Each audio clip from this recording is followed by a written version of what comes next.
Saudara-saudari terkasih, balas dendam adalah suatu kenyataan yang kerap kali dipandang sebagai hal yang wajar dalam kehidupan manusia.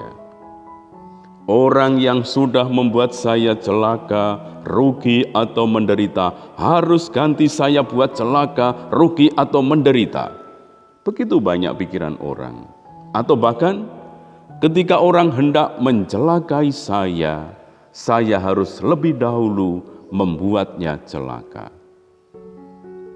Banyak orang berpandangan bahwa balas dendam merupakan salah satu nilai kehidupan yang harus dijunjung tinggi, sehingga harus diwujudkan oleh orang atau pihak yang sudah dibuatnya celaka.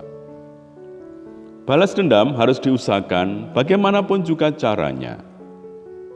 Ada yang sanggup menyimpan rasa dendam dalam dirinya dalam jangka waktu yang lama dan menunggu kesempatan untuk membalas dendam.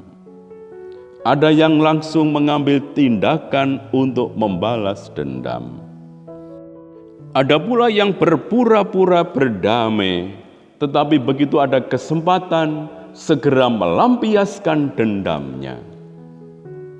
Luka seringkali tidak hanya dibalas dengan luka, tetapi seringkali dibalas dengan nyawa.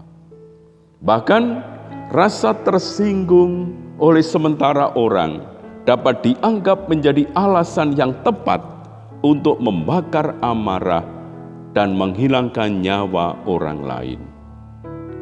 Inilah kenyataan yang mengerikan yang menurut penulis kitab Putra Sirak diakibatkan oleh dendam kesumat dan amarahnya. Bisa kita baca dalam kitab Putra Sirak bab 27 ayat 30 dan seterusnya.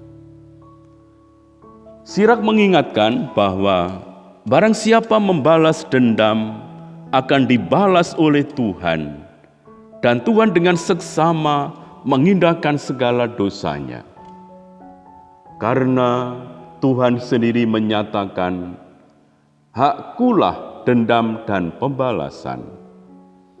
Kalau orang melakukan kejahatan kepada orang lain, biarlah Allah yang menilai kejahatan itu dan bertindak sebagai hakimnya. Kalau orang itu memang bersalah dan layak dihukum, biarlah Allah yang melakukannya. Sebagai hakim segenap bumi, Allah menjatuhkan hukuman yang adil. Dalam masyarakat Perjanjian Lama, pelaksanaan pembalasan itu diawasi oleh pemerintah. Juga ditetapkan bahwa dendam itu tidak boleh dilakukan terhadap anggota keluarga si penjahat.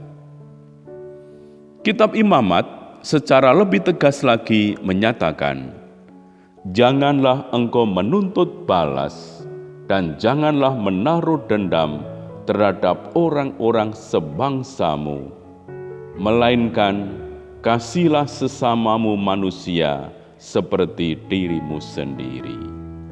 Kitab Imamat bab 19 ayat 18. Balas dendam mempunyai sifat merusak dan menghancurkan. Sebagai ganti balas dendam, kitab Putra Sirak menganjurkan agar orang mengampuni sesama yang bersalah kepadanya. Walaupun seringkali sangat sulit dilakukan, pengampunan mempunyai nilai yang amat tinggi karena berkaitan dengan pengampunan yang diharapkan manusia dari Tuhan. Orang yang mau mengampuni sesama yang bersalah kepadanya dapat yakin bahwa dia pun akan mendapat pengampunan dari Tuhan atas dosa-dosanya.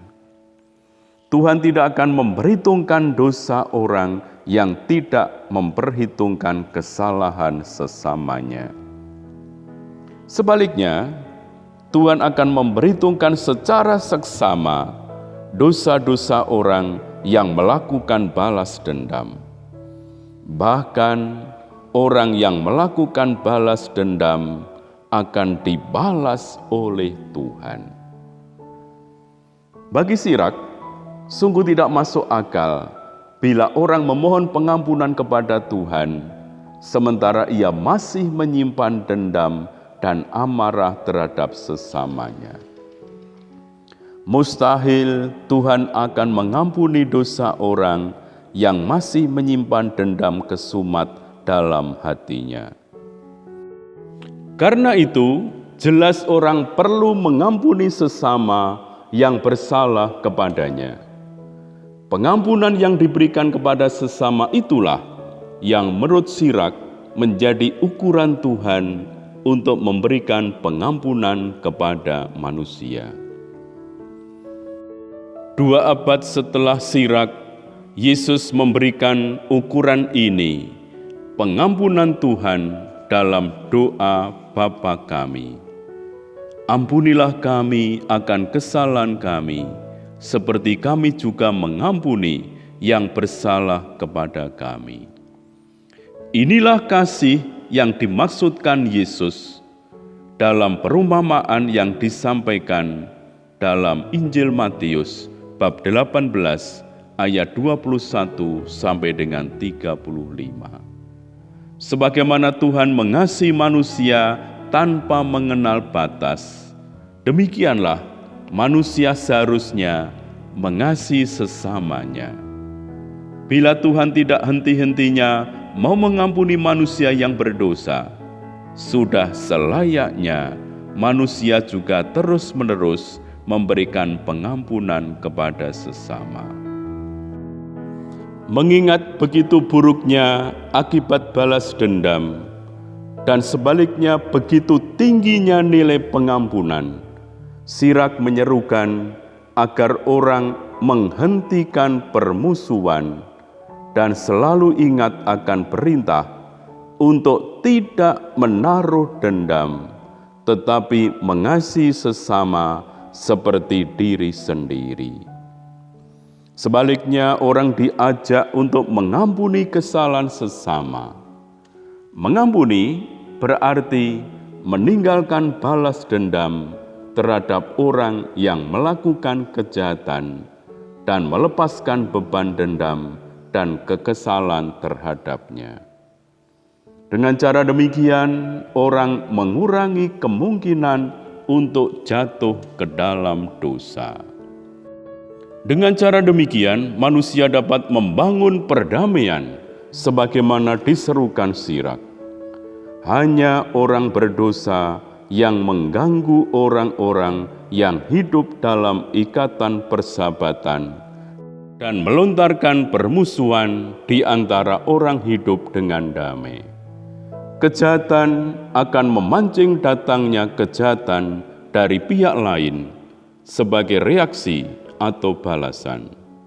Tetapi pengampunan akan memutuskan lingkaran kejahatan itu dan menyembuhkan hubungan antar manusia yang terluka akibat kejahatan. Pengampunan ini amat penting dalam hubungan manusia dengan Allah. Pengampunan tidak mengenal batas hitungan, karena pengampunan yang dapat diberikan oleh seorang manusia kepada sesama yang bersalah, seberapapun besarnya, tidak dapat dibandingkan dengan besarnya pengampunan yang diterimanya dari Allah. Sebagaimana Tuhan mengasihi manusia tanpa mengenal batas, demikianlah manusia seharusnya mengasihi sesamanya. Bila Tuhan tidak henti-hentinya mau mengampuni manusia yang berdosa, sudah selayaknya manusia juga terus-menerus memberikan pengampunan kepada sesamanya. Tuhan memberkati kita. Amin.